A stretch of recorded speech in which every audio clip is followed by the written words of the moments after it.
ముఖ్యంగా ఇటు గ్రూప్ 1 అభ్యర్థులంతా చాలా కాలం నుంచి కూడా ప్రెస్ మీట్లు పెడుతున్నారు. ప్రతిపక్షాలు మాకు మద్దతు తెలపాలంటూ కూడా చెప్పిన పరిస్థితి ఉంది. ఇప్పుడు మీరు కూడా మాట్లాడిన పరిస్థితి ఉంది. అసలు ఈ ప్రభుత్వం ఉద్యోగాలు ఇస్తుందని మీరు అనుకుంటా ఉన్నారు? Public service examinations are very prestigious examinations, whether in our state, in our country, or even in other countries also. ఎందుకంటే ఒక నకిలీ డాక్టర్ తయారైతే కొంతమంది ప్రాణాలు పోతాయి, ఒక నకిలీ ఇంజనీర్ తయారైతే కొన్ని నిర్మాణాలు కూలిపోతాయి, ఒక నకిలీ లాయరు తయారైతే కొంతమందికి అన్యాయం జరుగుతుంది.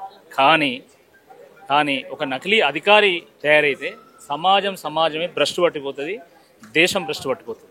కాబట్టి మనము సరైనటువంటి విధంగా రిక్రూట్మెంట్ చేసుకోవాల్సినటువంటి అవసరం. కానీ దురదృష్టకరమైనటువంటి విషయం ఏంటంటే దేశంలో ఏ పబ్లిక్ సర్వీస్ కమిషన్లో లేని విధంగా ఇక్కడ గ్రూప్ 1లో ప్రిలిమ్స్కి ఒకటి హాల్ టికెట్, మెయిన్స్కి ఒక హాల్ టికెట్, తర్వాత తెలుగు మీడియం వాళ్ళకి ఒక రకమైనటువంటి వాల్యుయేషన్, ఇంగ్లీష్ మీడియం వాళ్ళకి ఇంకో రకమైనటువంటి వాల్యుయేషన్. తీరా ఇవన్నీ చేసి ఫలితాలు ఇస్తే అక్కడ కనీసము పేరు, హాల్ టికెట్ నెంబరు, మార్కులు, ర్యాంకు, పోస్టు అవి కూడా ట్రాన్స్పరెంట్గా రిలీజ్ చేయలేదు.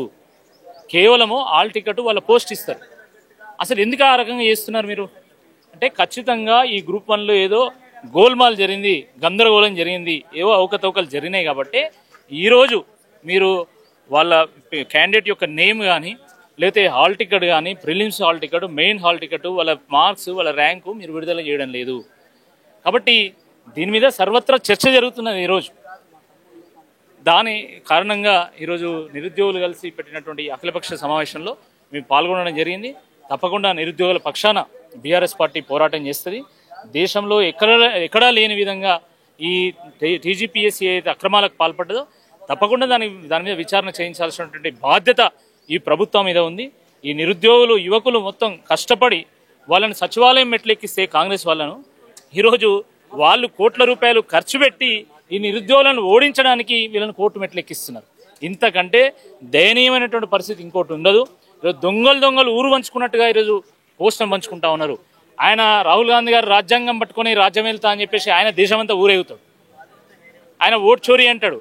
కానీ తెలంగాణ రాష్ట్రంలో ఉద్యోగాల చోరీ జరుగుతుంది, పోస్టుల చోరీ జరుగుతున్నది. మరి దాని సంగతి ఏందో ఈ రాహుల్ గాంధీ గారు చెప్పాల్సినటువంటి అవసరం ఉందని చెప్పి ఈ సందర్భంగా మీకు గుర్తు చేస్తారు. అయితే పూర్తిగా కూడా ఎవరైతే బీఆర్ఎస్ పార్టీకి సంబంధించినటువంటి నాయకులంతా కూడా నిరుద్యోగుల వెనకాల ఉన్నారు, లేకపోతే వీళ్ళందరినీ కూడా రాకేష్ రెడ్డి కావచ్చు, లేకపోతే ఇతర నాయకులు కూడా వీళ్ళందరూ రెచ్చగొడుతున్నారు అంటున్నా అండి. ఈ రాష్ట్రంలో బల్మూర్ వెంకట్ కావచ్చు, వీళ్ళందరూ కూడా మాట్లాడుతున్నారు. మేము ప్రధాన ప్రతిపక్ష పార్టీ, ప్రజల పక్షాన పోరాటం చేయాల్సినటువంటి బాధ్యత మాకు ప్రజలు అప్పగెప్పిండ్రు. వాళ్ళ కోసం కొట్లాడేటువంటి హక్కు మాకుంది, తప్పకుండా కొట్లాడతాం. ఈరోజు నిరుద్యోగులని కాదు, ఎవరు వచ్చి ఎవరికి ఏ ఆపద ఉన్నదని వాళ్ళు మమ్మల్ని అప్రోచ్ అయినా కూడా తప్పకుండా వాళ్ళ పక్షాన మేము పోరాడతాం. హైడ్రా కానీ, మూసి కానీ, లగ్చర్లు కానీ, గురుకులాల విషయంలో కానీ, జియో 29 విషయంలో కానీ, జియో 46 విషయంలో కానీ పోరాటం చేసింది బీఆర్ఎస్ పార్టీ. కాబట్టి రేపు ఏ విషయంలో తెలంగాణ ప్రజలకు ఎక్కడ ఏ ఆపద వచ్చినా కూడా వాళ్లకు అండగా నిలిచేటువంటి ప్రయత్నం బీఆర్ఎస్ పార్టీ చేస్తుంది. దాని వెనుక బీఆర్ఎస్ పార్టీ ఉంది, అది ఇది అంటే ఇంకోసారి దౌడ వాళ్ళకు కొడతాం తప్పకుండా. ఎందుకంటే అయితే మా హక్కు, మా బాధ్యత. ఈ ఉద్యోగాలన్నీ ఈ ప్రభుత్వం ఇస్తుందని మీరు అనుకుంటా ఉన్నారు? సగం కాలం పూర్తయింది, ఇక ఇప్పటివరకు 10,000 ఉద్యోగాలు వేయలే. వాళ్ళు ఇస్తారనే దాంట్లో ఎట్లా నమ్మకం ఉంటుంది? ఇస్తే సంతోషం, ఇవ్వాలనే కదా మాకు పోరాటం అంతా.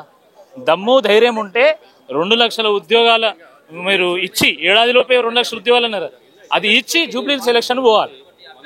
నువ్వు హామీలు నెరవేర్చకుండా ఈరోజు ఎట్లా పోతావు? 6 గ్యారంటీలు అంటావు, 6 నోటిఫికేషన్లు కూడా ఇయ్యలే. ఫ్యూచర్ సిటీ అంటావు, నిరుద్యోగుల ఫ్యూచర్ ఖరాబ్ చేసేసినావు ఈరోజు. కాబట్టి ఎవ్వడు కూడా మిమ్మల్ని విశ్వసించేటువంటి పరిస్థితి ఈ తెలంగాణలో లేదు. జూబ్లీహిల్స్ ఎలక్షన్ గురించి ఏం చెప్తారు? 100% బీఆర్ఎస్ పార్టీ గెలుస్తుంది, బంపర్ మెజార్టీతో గెలుస్తుంది. చూడొచ్చు, పూర్తిగా కూడా నిరుద్యోగులకైతే అండగా మేము ఉంటామంటూ కూడా ఇక్కడ ఉన్నటువంటి రాకేష్ రెడ్డి అయితే చెప్తున్న పరిస్థితి. చూస్తూనే ఉండండి న్యూస్ లైన్. నేను మీ జర్నలిస్ట్.